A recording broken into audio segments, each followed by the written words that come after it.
여러분, 올해 무슨 일이 벌어지고 있는지 눈치채셨습니까? 언론은 정치적 다툼, 대외 위기, 그리고 회복의 약속에 몰두해 있지만 훨씬 더 거대한 움직임이 조용히 형성되고 있습니다. 세계 경제의 여섯 거인, 수십 년 동안 미국의 힘을 상징해온 6개의 이름이 가방을 싸고 있습니다. 그들은 국경을 넘어 새로운 목적지를 향해 가고 있습니다. 그리고 질문은 이것입니다. 왜일까요? 생산 비용이 감당할 수 없을 만큼 치솟았기 때문일까요? 관세가 아메리칸 드림과 기업 생존 사이에 벽을 세운 걸까요? 아니면 우리가 지금 목격하는 것은 미국이 여전히 기회의 땅인지 근본적으로 되묻는 더 깊은 전환일까요? 그리고 모든 것을 바꾸는 결정적 디테일이 있습니다. 이 기업들은 지구 반대편으로 가는 것이 아닙니다. 아시아도 아니고 남아메리카도 아닙니다. 단 한 번의 국경만 넘습니다. 새로운 주소는 바로 캐나다입니다. 안정적이고 투명하며 많은 경영자들이 더 이상 본국에서 찾을 수 없는 예측 가능성, 더 저렴한 에너지, 그리고 성장을 촉진하는 정책을 제공하는 나라.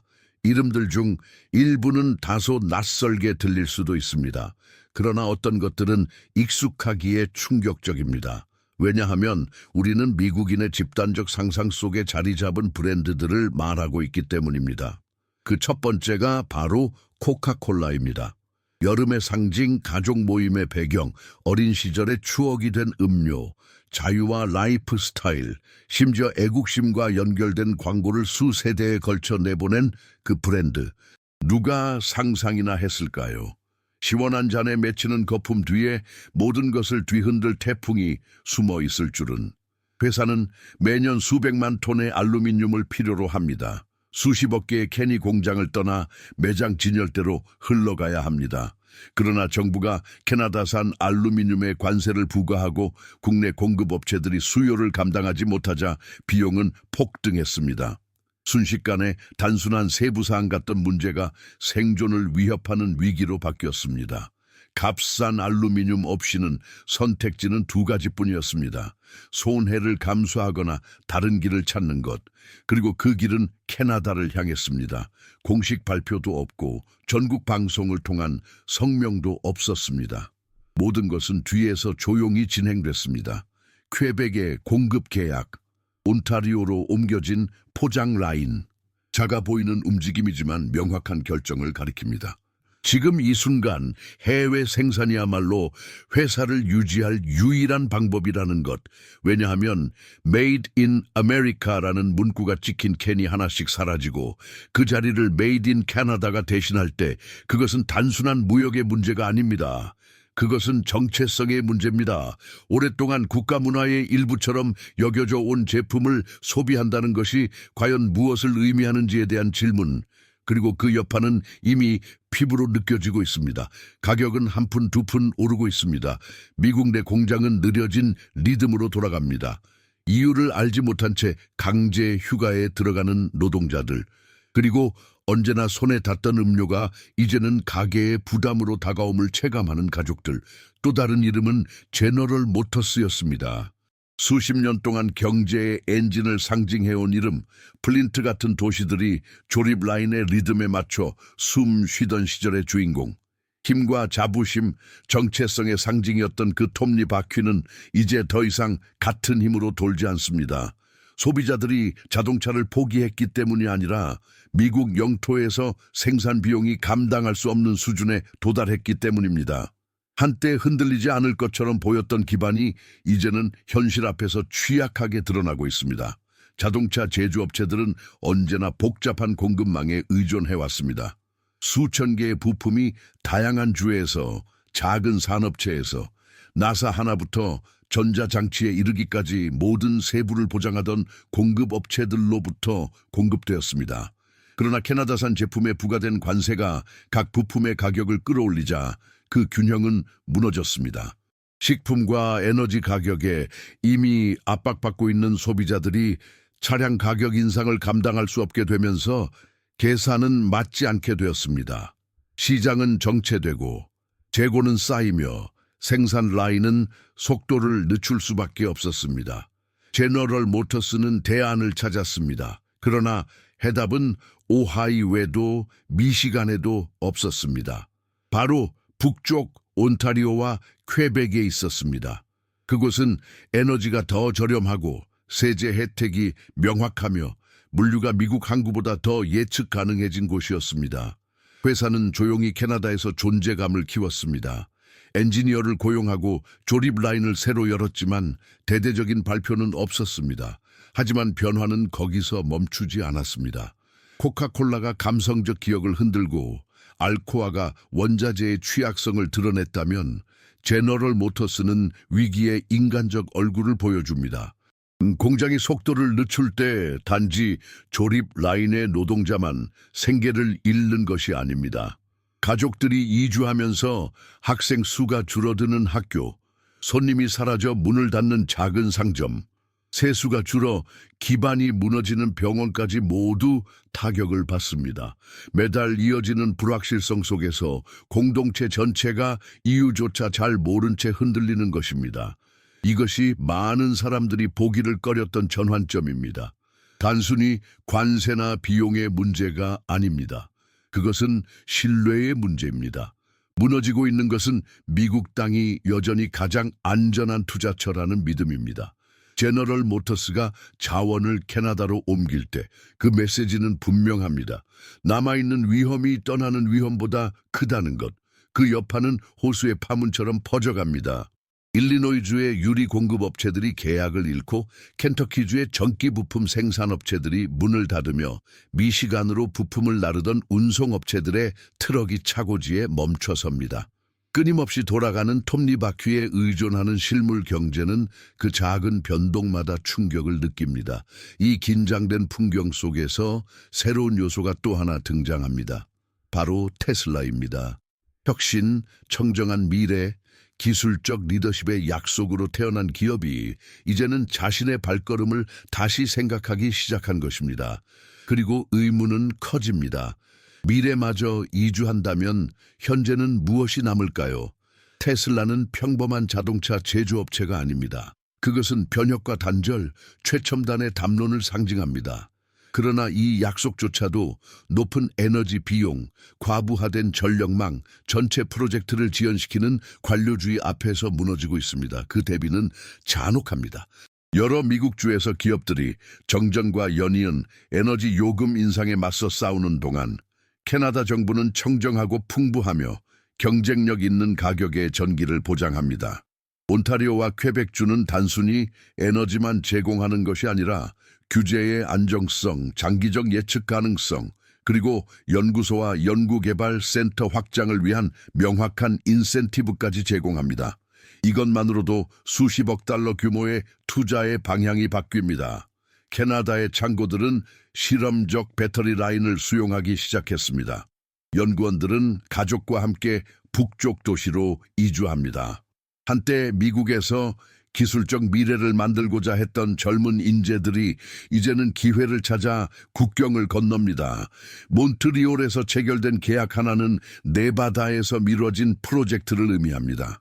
토론토에서 문을 연 연구소 하나는 전기혁명의 중심지가 미국에 있을 것이라 믿었던 이들에게 경고의 신호입니다. 그리고 그 여파는 자동차에만 머물지 않습니다. 로봇공학, 인공지능, 통합 소프트웨어, 기술 공급망으로 확산됩니다. 이것은 연쇄 효과입니다. 테슬라가 이동할 때 혼자 가지 않습니다. 작은 스타트업 전문 공급업체, 학계 연구소들까지 모두 투자의 발자취를 따라갑니다. 그리고 이 움직임은 세계의 혁신 지도를 바꿀 수도 있습니다. 슈퍼마켓 진열대에서 몇 달러에 불과하던 음료수 한 묶음이 이제는 지갑을 훨씬 무겁게 합니다. 수백만 가정의 식탁에 오르던 수프 한 캔은 몇 센트씩 오르다 결국 월말에 동전 하나까지 세어야 하는 노동자들에게 감당하기 어려운 부담이 되었습니다. 따로 보면 큰 인상이 아닙니다. 10센트, 15센트. 그러나 장바구니 전체로 곱해지면 그것은 전기 요금을 제때 내는 것과 연체되는 것의 차이가 됩니다. 그리고 증언은 늘어나고 있습니다.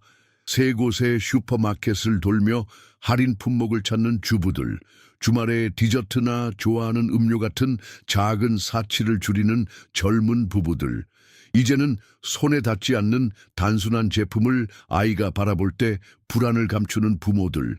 이것은 단순한 통계가 아닙니다. 단순한 무역 분쟁처럼 보였던 것이 어떻게 삶의 무게로 변하는지를 보여주는 이야기들입니다. 알루미늄 가공이 멈춘 도시들에서는 수년간 공장 문을 드나들던 노동자들이 이제는 집에서 전화를 기다리며 아침을 보냅니다. 자부심과 희생을 상징하던 심야 근무는 중단되었습니다.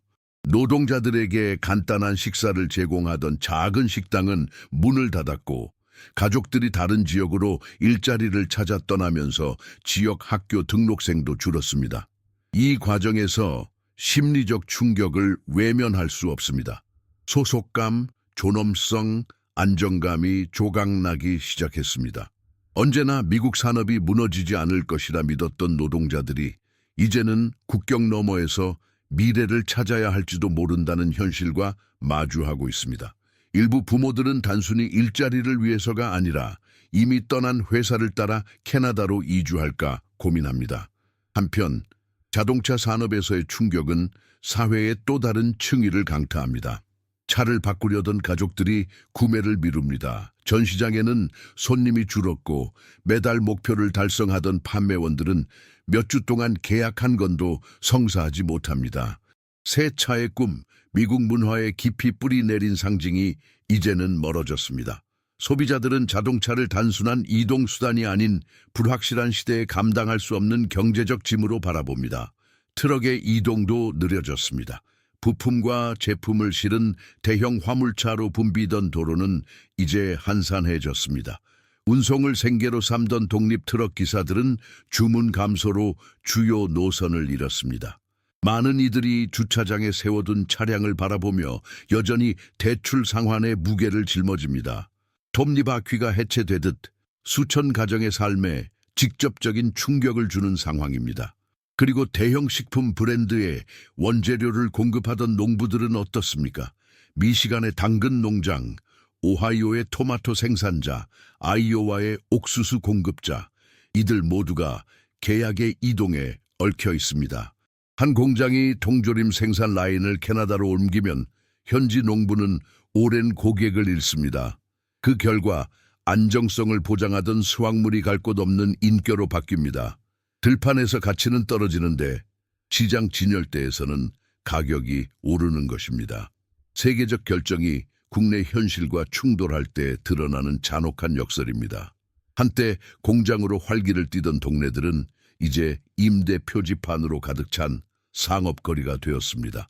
점심시간에 저렴한 식사를 제공하던 식당은 손님을 잃었습니다. 산업의 흐름에 의존하던 자동차 정비소들은 간헐적인 의뢰만으로 겨우 버팁니다. 심지어 운동장도 영향을 받았습니다. 학부모들이 등록비와 유니폼을 감당하지 못해 청소년 리그가 축소되었습니다. 경제 수치로는 다 담을 수 없는 손실의 그물망이 펼쳐지고 있습니다. 이웃 간 대화에서 항상 반복되는 질문은 이것입니다. 얼마나 더 버틸 수 있을까? 보고서에는 드러나지 않지만 공동체 전체의 분위기를 정의하는 불안입니다. 그리고 이 불확실성은 개인의 선택으로 이어집니다. 공학을 전공한 젊은 졸업생들은 더 이상 디트로이트나 플린트를 꿈꾸지 않습니다. 많은 이들이 기회가 빠른 속도로 열리고 있는 캐나다에서 경력을 시작하길 원합니다.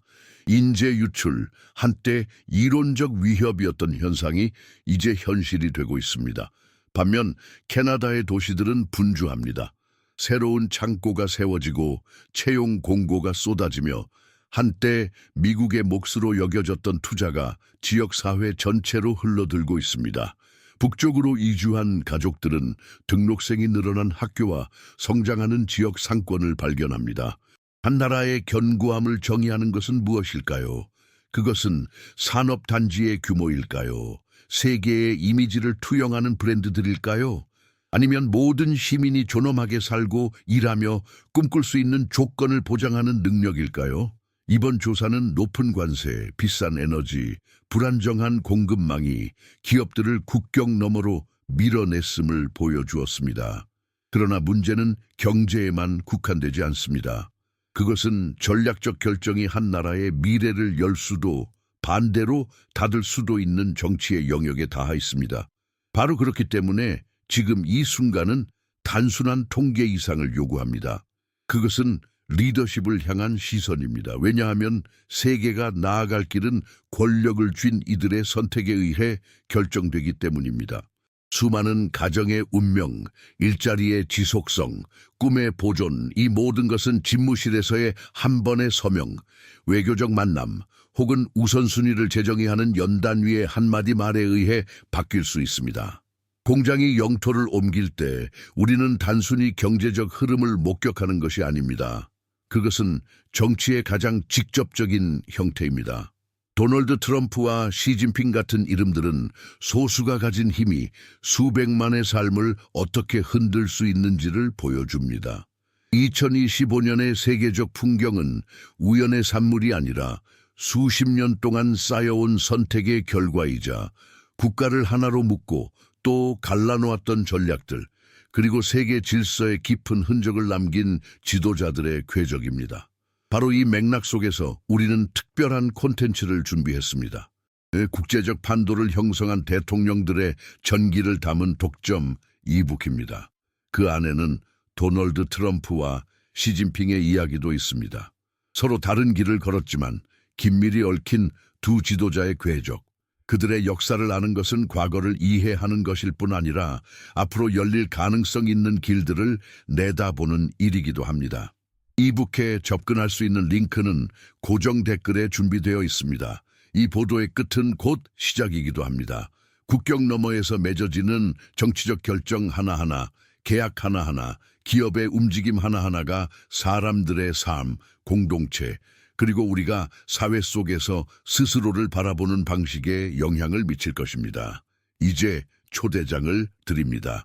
이 대화가 계속 이어져야 한다고 믿는다면 채널을 구독하시고 좋아요로 응원해 주시며 댓글로 여러분의 시각을 나눠주시기 바랍니다. 여러분의 참여야말로 이 공간을 살아있고 비판적이며 꼭 필요한 곳으로 유지시킵니다. 이 특별 보도를 끝까지 함께해 주셔서 진심으로 감사합니다. 현재의 길과 미래의 도전에 대한 이 성찰을 여러분과 나눌 수 있어 영광이었습니다. 곧 다시 뵙겠습니다.